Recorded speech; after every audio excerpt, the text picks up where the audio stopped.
Prajagalam మహాసభకు విచ్చేస్తున్నటువంటి Telugu Desam party అధినేత నారా చంద్రబాబు నాయుడు గారికి,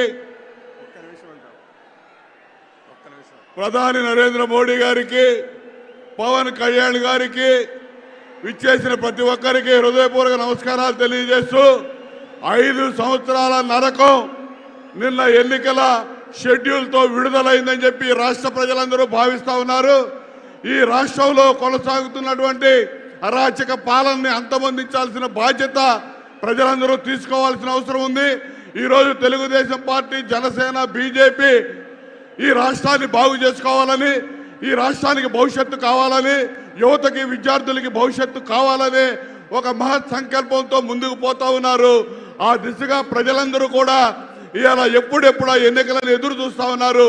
ఈ రోజు నుంచి 56 రోజులు ఆంధ్రప్రదేశ్లో ఉన్నటువంటి ప్రజానీకం ప్రతిరోజు కౌంట్ డౌన్ చేసుకుంటూ, లెక్క పెట్టుకుంటూ, ప్రతిరోజు ఈ కూటమిని ఏ విధంగా గెలిపించాలనే ప్రణాళికతో ముందుకు పోయి తెలుగుదేశం పార్టీ, జనసేన, బీజేపీల యొక్క కూటమిని ఆంధ్రప్రదేశ్ రాష్ట్రాన్ని ముందుకు తీసుకెళ్లడం కోసం అహోరాత్రులు శ్రమించి పనిచేయాలని చెప్పి సందర్భంగా కోరుకుంటూ ఈ అవకాశం ఇచ్చిన పెద్దలకి ధన్యవాదాలు తెలియజేస్తూ సెలవు తీసుకుంటా ఉన్నా.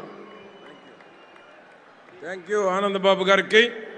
ఇప్పుడు రాజ్యసభ సభ్యులు, ప్రముఖ పారిశ్రామికవేత్త సీఎం రమేష్ గారిని, గౌరవనీయుల వారిని మాట్లాడవలసిందిగా కోరుతా ఉన్నాం.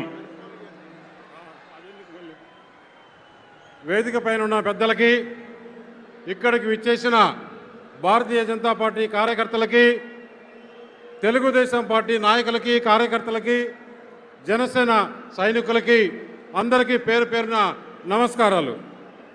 నేను ముఖ్యంగా చెప్పేదంటే సమయం కొంచెమే ఉంది.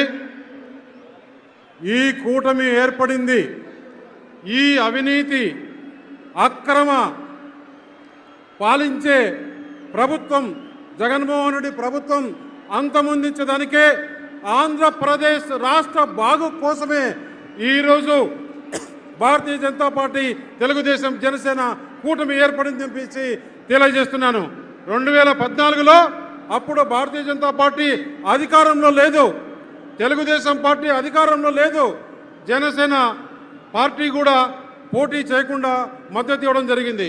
ఇప్పుడు మన ప్రియతమ భారత ప్రధాని 10 సంవత్సరాలు భారతదేశాన్ని ఏ విధంగా ముందుకు తీసుకెళ్లాడు, అలాగే 5 సంవత్సరాలు 2014 నుంచి 19 వరకు చంద్రబాబు నాయుడు గారు ఆంధ్రప్రదేశ్ రాష్ట్రానికి ఎంత మేలు చేశాడు.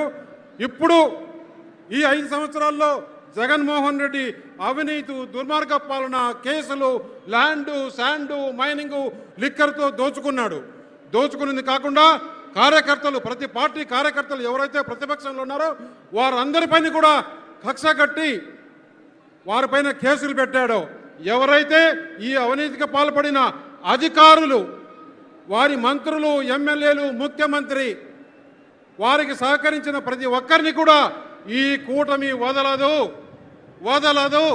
రేపు మే 13వ తారీఖు పోలింగ్